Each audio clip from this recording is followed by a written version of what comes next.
Welcome back to How to Tickle Yourself. I'm your host, Duff McDonald, along with my today's special co-host, Joey of Rockledge. For those of you who are animal lovers, we have a special guest for you this week. For those of you who aren't, maybe you should be. In any event, today we're talking to model, actress, turned philanthropist and filmmaker Katie Cleary, who has taken a love of animals to a whole new level.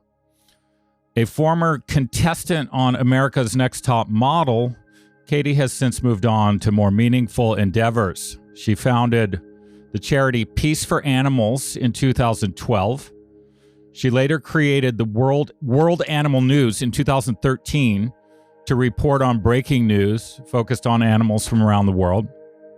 She has lobbied to change legislation in her home state of California on a whole wide range of issues, which we're going to talk about, including stuff like cosmetics and their testing on animals. But most interesting and most timely, in 2022, she produced and directed a Why on Earth, a stunning documentary about the vital connection between humans, animals, and the planet. If that isn't enough of a sell for you, Clint Eastwood is in it. So run, don't walk to your favorite streaming platform to watch it. We saw it this afternoon, and it is moving beyond belief. Katie's also a vegan and is going to tell us why we all want to try to exchange at least 1 or 2 days of meat eating a week to become plant-based. Her plan for you will help the planet too. Welcome to the show, Katie. It is great to have you. Thanks for having me. Thank you.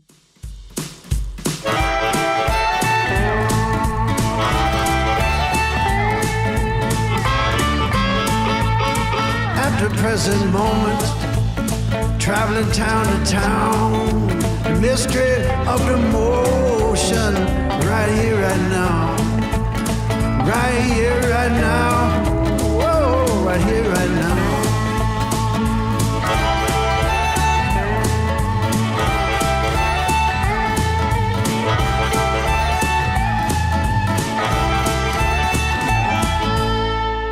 What, we talk about tickles on this show, how we find the tickle that makes us happy to be alive, that gets us out of bed in the morning.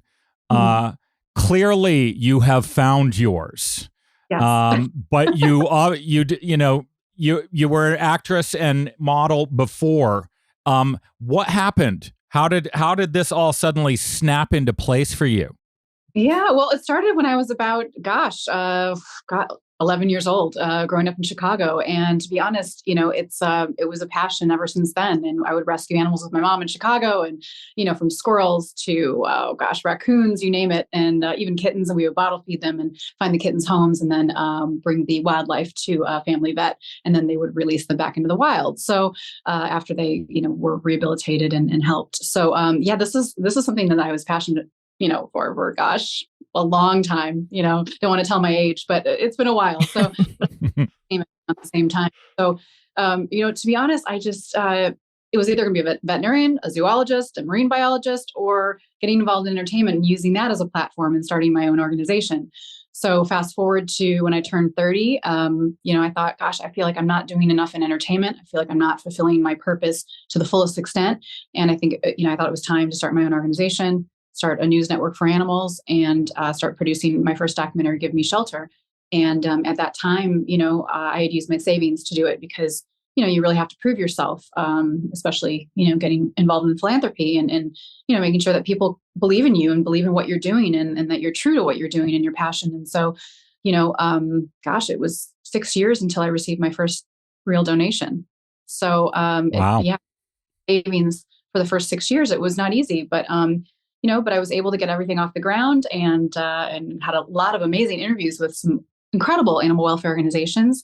And when I first started World Animal News on it was like a podcast, a radio show in Hollywood. And And then I converted into this news network, online news network, about 5-6 years ago. So it's a labor of love. It's something that I want to be doing for the rest of my life, and be able to utilize entertainment as that platform and what I know so well, the production end, even the on-camera end of it, and now directing with the newest documentary, Why on Earth, with Clint Eastwood.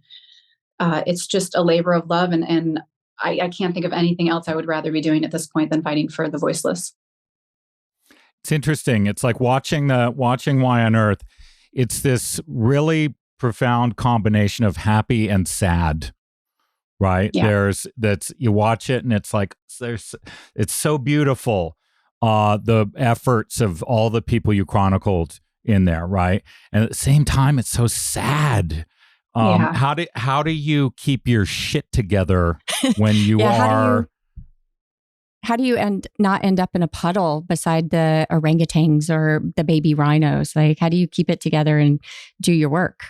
Really, really hard. I got to be honest. A couple of times, I'm sure you saw, I got emotional and I tried not to, but it just came out, and I thought, I'm just going to let it be. I'm not, one to be very emotional, and I like always try to keep my composure and be really strong for the animals, and especially on camera. I'm just like, okay, I can't show my emotions, but it was so powerful just being at Sudan's grave, the last northern male white rhino on the planet. The fact that we've killed this species off and they're functionally extinct, and there's only 2 females left. And they weren't even able to breed the females with his sperm. So now they have to use a surrogate southern white female to repopulate the northern white species that, are literally extinct in the wild. And so that was really hard to swallow. And then just seeing all the rest of the rhinos that have been killed as a result of poaching for something that has no true medicinal purpose, which is their horn, which has been made out of the same thing as your fingernail. As I explained in the film, it's just, it needs to end. And that, along with trophy hunting as well. There's no need for this anymore. These animals have been here for millions of years, and it's our job right now as stewards of this planet, with everything that's going on around the world, and such heartbreaking things, turmoil. I mean, Turkey, Syria, all these things. And, there's no need to add suffering to what's already happening. So many people, so many animals suffering already. So how can we give back? How can we help? How can we be proper stewards of this planet and really, do our job to leave something better for the next generation? So one thing that's not on your list of occupations is politician. It looks to me like you spend a lot of time in Sacramento. The number of bills that you've had some kind of involvement in, it could be a full-time job on is that? Tell us about trying to actually work the system itself. What are the challenges and highs and lows of actually trying to get laws passed to make us behave in ways that we are not inclined to behave?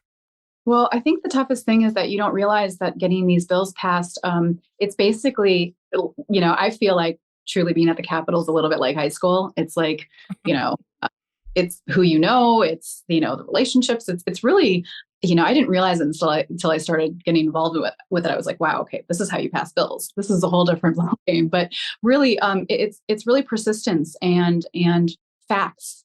And, doing your research and backing the claims up that you have. Why do we want to go cruelty free? Well, 500,000 animals get killed, every year in the US for vanity, for mascara, for lipstick. How ridiculous is that? We're killing all these animals for something that, we used to put on our face that we already know, these products, we should know by now, I think, if these products are safe or not. So, they've done enough testing, we can test on human models. We don't need to test on animals anymore and kill these animals for something so, monotonous. It's ridiculous. So, that's just one example. Yeah. I think it's working though. I think like Duff's daughter, Marguerite, when she and I have gone out and we've looked at makeup, she looks for cruelty free. Like it's important to her and it's something it's already on her radar. It's not anything anyone has to point out to her. Yeah. And there's a lot of bills that we've been a part of that, it haven't passed, like the Endangered Species Bill, and to stop the importation of some of the world's most endangered species from Africa. And so, that was really hard. I mean, it was I think 3 years we've introduced that bill and it kept getting killed, in Sacramento. Because of like political horse trading or just. Honestly, I think there's a lot that goes into it. And I think a lot of it comes from the Safari Club International, the trophy hunting lobbyists as well. Mm. And I think that's really a shame. I really think that this is a no-brainer. I mean, we should be killing these animals for a trophy. Doesn't make sense. And then importing them into California, let alone the United States. We're like the largest importer of these trophies next to the UK. So it needs to end. Things need to shift. And that's hard to swallow for a lot of people. A lot of people don't want to be told what to do. Wow, that's interesting. The two great empires, the colonialists, right? Bringing stuff back from the colonies. Yeah, don't tell us what to do. We want our trophies. We want to, like, it's like, okay, well, we're destroying the planet. You want to continue on this? Because these animals are going to go extinct unless we do something quickly, like really quickly. I mean, we've got, for me, I think for some species, 5 to 10 years left, maybe. Don't quote me, but that's just my feeling on it based on what I've seen in Africa and Indonesia and all these places that are suffering. So, yeah. One really interesting thing that came up in the documentary was this whole idea of ecotourism being a lever to help the local government. It's sort of that's their incentive. Keep these animals alive, and people will keep coming to your country. Yeah. And you obviously have done a lot of ecotourism yourself.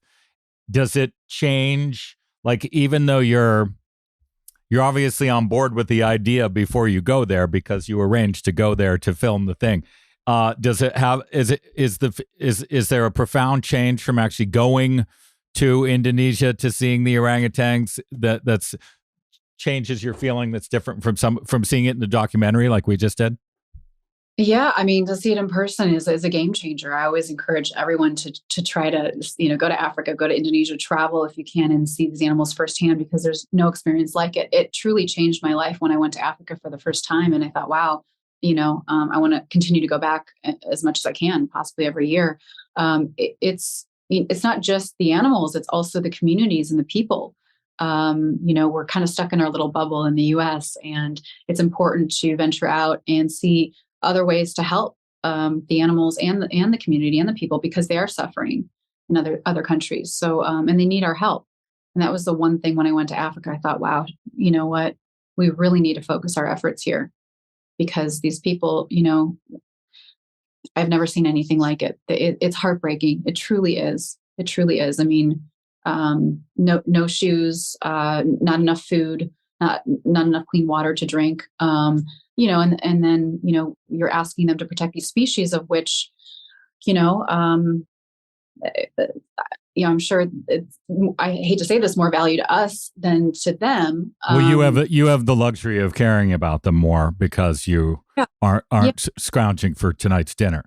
Yeah. And to them, what if, they were offered, $20,000, $1,000, to kill one of these animals to feed their family. So, you've got this interesting perspective of, gosh, okay, well, if I was in this position, what would I do? And then, obviously I wouldn't do it, but these people are struggling to feed their families. So you're trying to figure out, okay, well, we got to help the people before we can help the animals.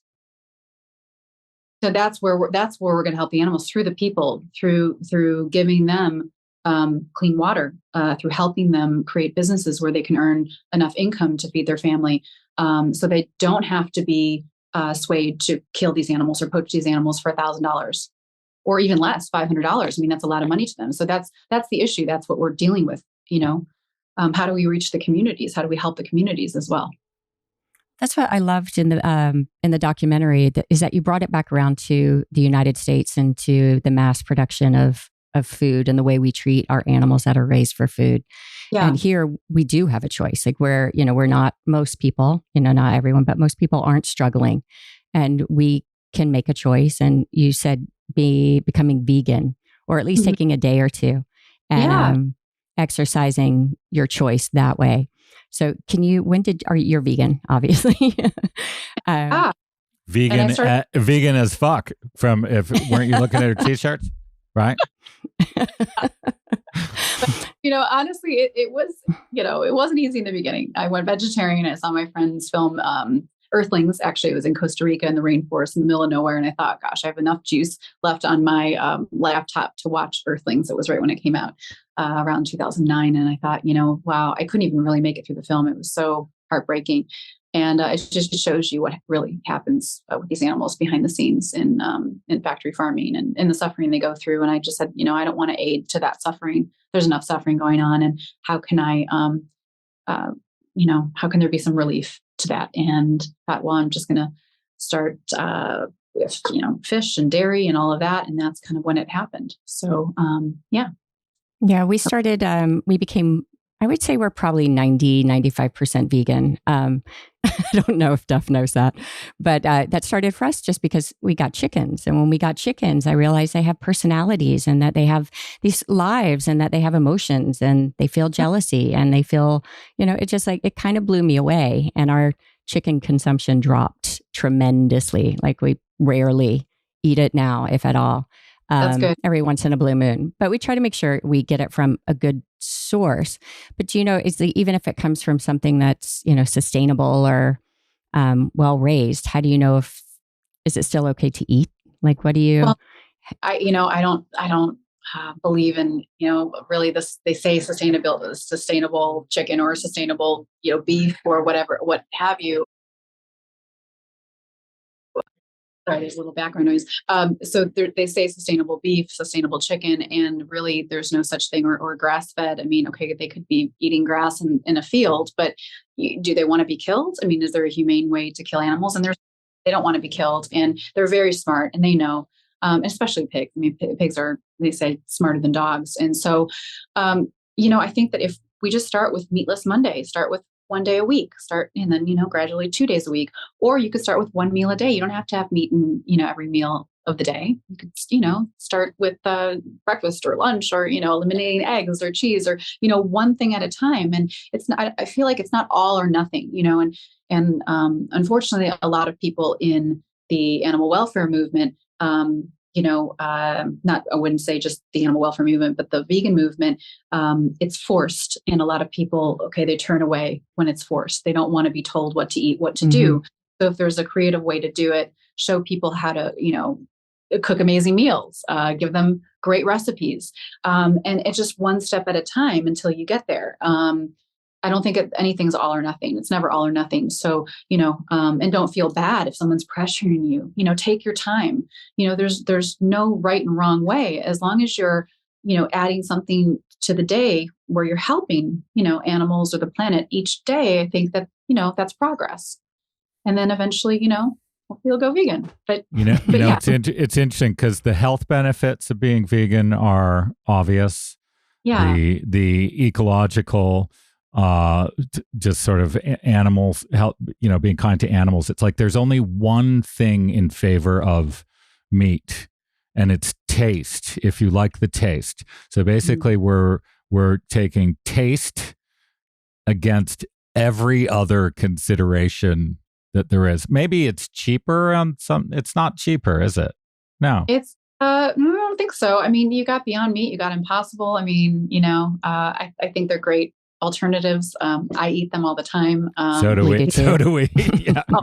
Yeah. Even the plant-based sausages, they're great for the morning, and then there's just egg. So you've got your egg replacement, you don't have to kill baby chicks, to enjoy eggs. So I think that there's, and you can get the taste. I mean, the same taste in Beyond Meat and Impossible almost taste exactly like meat. I think they're better. I think they taste better. Well, there you go. And vegan cheese. In each grocery store, like I've gone to, I see them all the time. So there's no real excuse. Oh, well, a lot of people say, oh, you don't know what's in there. I said, well, look what the animals are being injected with. It's really not good. I mean, the majority of the pharmaceuticals are really going to the cows because there's more cows than humans on this planet to feed us. So they're being injected with God knows what to keep them alive and to keep them healthy. So why are we getting sick? Because we're eating an animal that has been injected with, we don't know. So, all these pharmaceuticals, and guess where all the money's going, So let's talk about that. There was in Why on Earth is like, it's an inspiring and beautiful and beautifully shot thing. There was one section in there near the end that was scary. And then I think I noticed when you were visiting like one of those licensed hunting grounds or something down in Florida, you seemed a little freaked out on when you were talking to that guy on the fence. It was a little scary. Like, are the people who run this place going to come by and start? So, Yeah. the Joey nearly fell out of her chair during that, and it was like a 10-second sequence, right? You didn't make us, the viewer, suffer it too much. You showed us 10 seconds, and she nearly fell out of her chair and burst out crying. Do you think no, it's okay? Do you think we need more of that? Will that be more persuasive? What did seeing that stuff do for you? Obviously freaked you out a little bit, but what if we showed movies like that more? We could turn a lot of people off meat in a split second. I think we would. I think the problem is getting people to watch it, and that's the hardest part. Like my friend's film Earthlings, I see this stuff every day because we report on it with our news network, with World Animal News, and so I have to look at these reports, and I have to see what we're putting out there. I have to look at the videos. It's painful, and back to your actually original question in the beginning, I didn't really answer it fully. How I deal with it is I pray. I have a strength in God, and I believe things have happened in my life, and I was definitely saved, and I'm here for the animals. But I prayed on it for the first 2 years when I started Peace for Animal, because it was so painful to watch, and I thought I can't continue this. I have to be able to separate my personal life and the animal welfare work, because I feel so guilty. I can't even go out and have fun with my friends and have a drink because I feel guilty, just because I feel like I should be fighting for the animals 24 hours a day, but it's not realistic.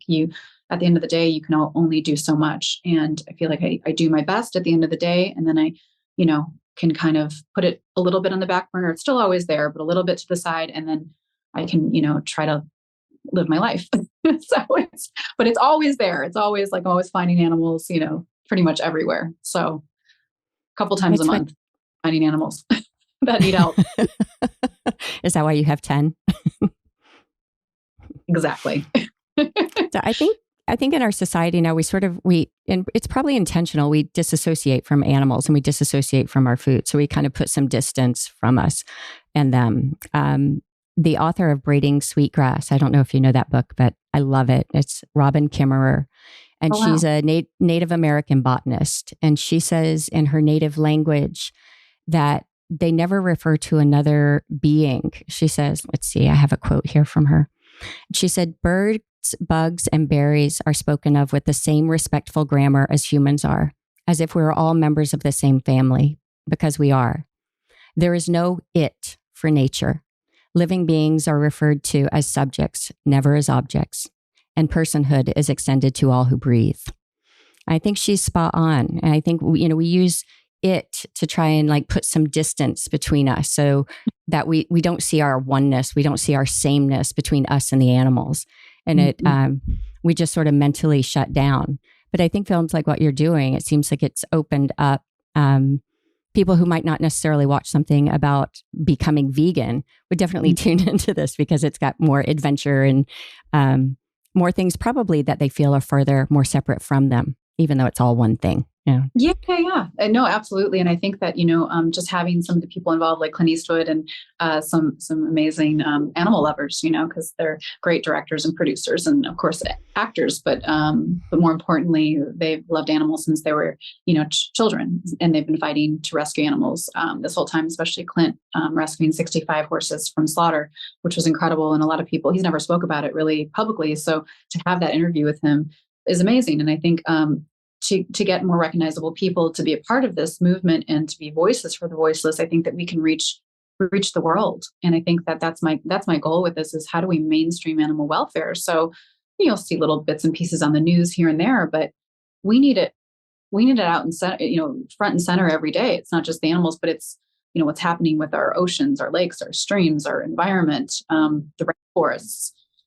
This should be a no-brainer, and no one's really ever done it before. So I feel like, it should be a series, right? Yeah, yeah, absolutely.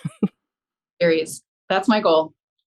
right? Because it's you crafted in there what 3 or 4 distinct segments, and each of them is standalone. It'd be great. I would watch that on an ongoing basis to come back and see what the latest one is.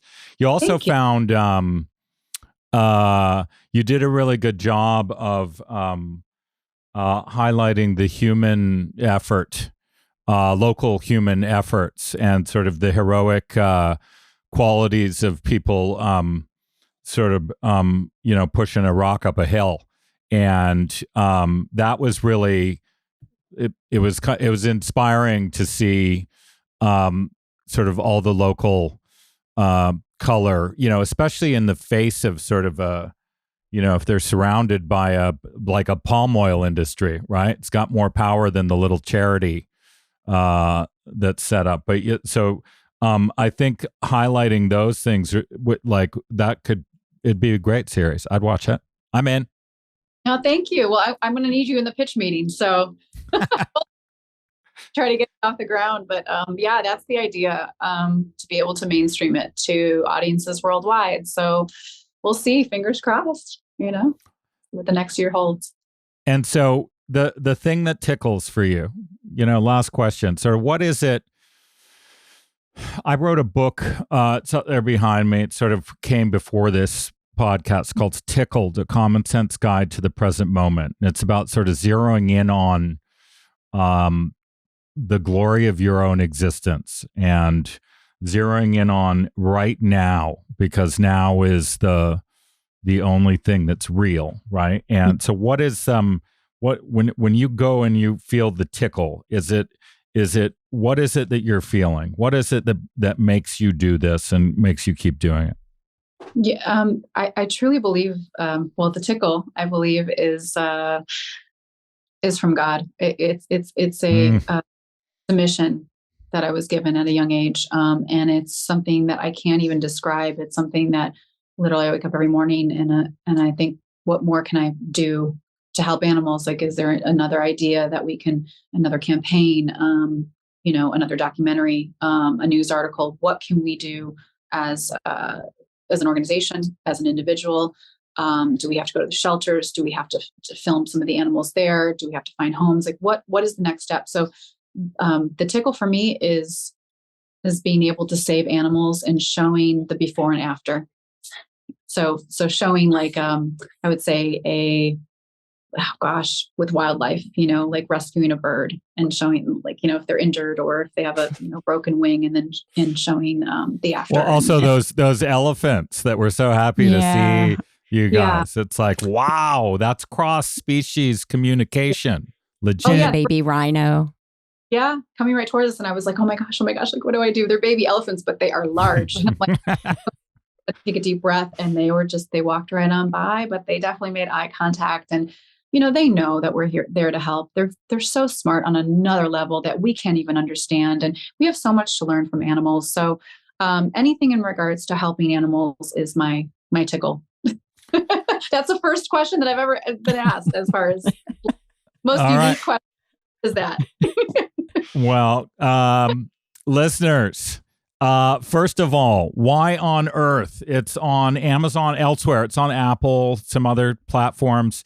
Yeah, watch it immediately. It's a wonderful piece of work, stunning documentary, and also it's everything about it is great. World Animal News is Katie's news network about animals. You can find that on your nearest internet. And if you feel like donating Peace for Animals, is that the vehicle for that? Yeah, Peace, the number 4animals.com and .net. So yeah, and you can find it on World Animal News too, right up in the upper corner right there. So, all right.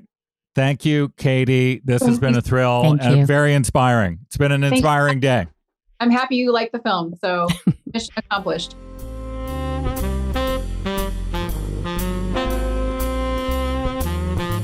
I'm going to come right out and admit that when I first heard about a former model turned animal rights activist, that the little cynic in me was like, well, we'll see about that.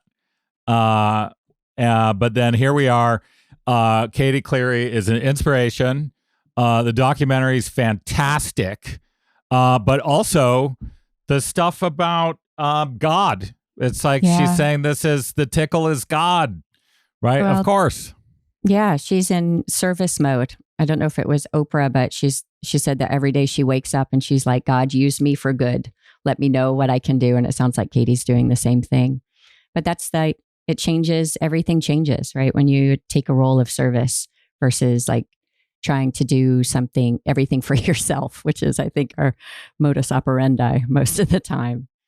So yeah, she's doing the Lord's work, literally. Yeah. And it should be a series.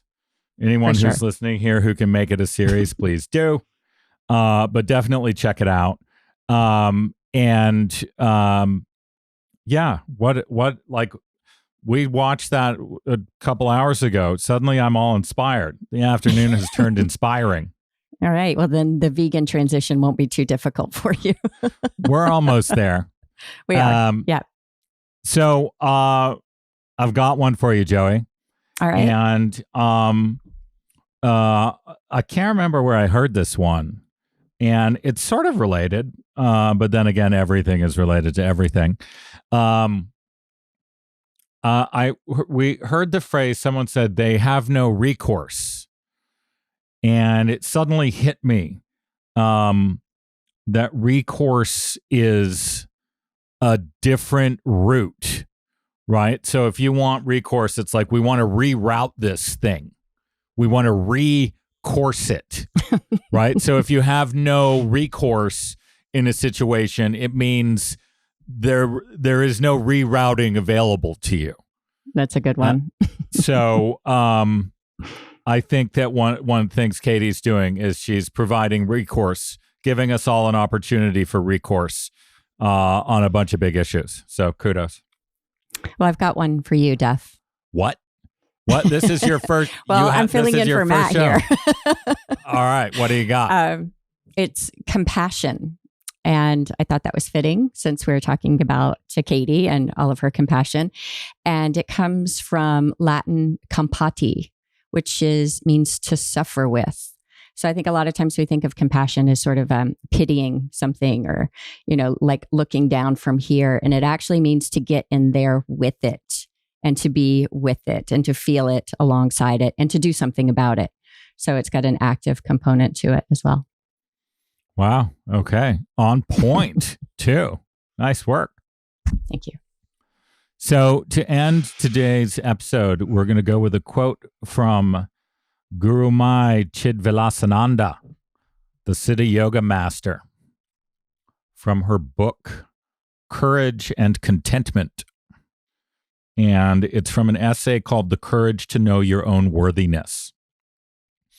And the reason this jumped out at me this week, I was actually thinking of Katie and thinking of the sort of Sisyphean, is that how they say it? Sisyphean task of pushing a rock up a hill, right? So the idea of will we ever turn the tide on this?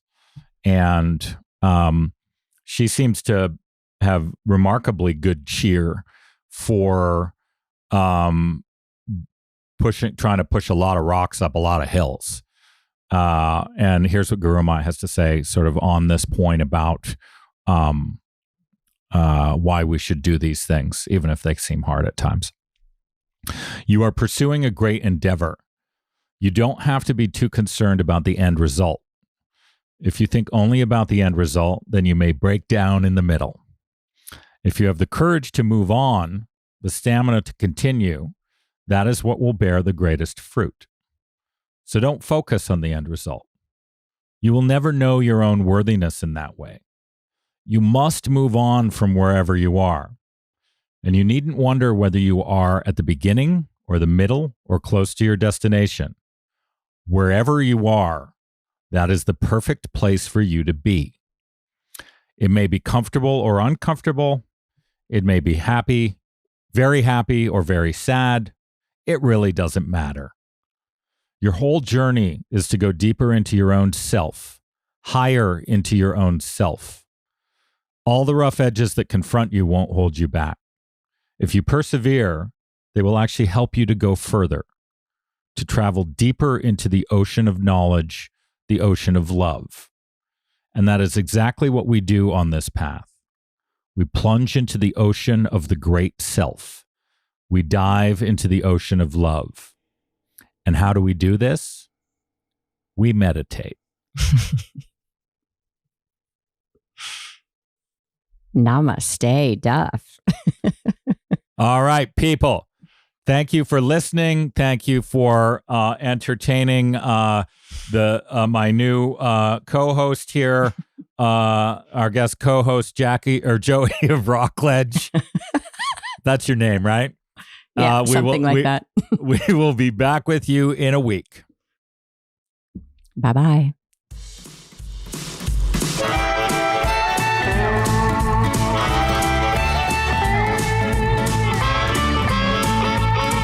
At the present moment, traveling town to town, the mystery of the motion, right here, right now, right here, right now, whoa, right here, right now.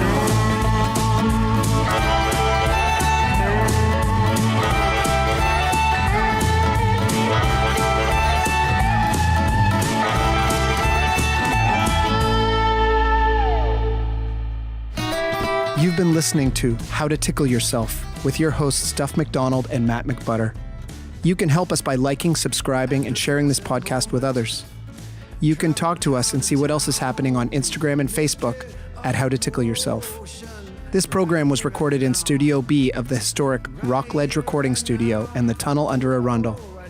Right Here, Right Now, our original 16-part theme music was written and recorded by the legendary Paul Reddick and Kyle Ferguson of the Sidemen, with the brilliant Steve Mariner on bass and drums and in the mixing room. The podcast is produced and distributed by Storic Media. Our editor is Andrew Steiner. Our coordinator is Samantha Abramovitz. Our producers are Kristen Verbitsky and Chuck LaBella. For more information, visit storicmedia.com. That's STORIC media.com. My love, my dear, oh, everything's connected.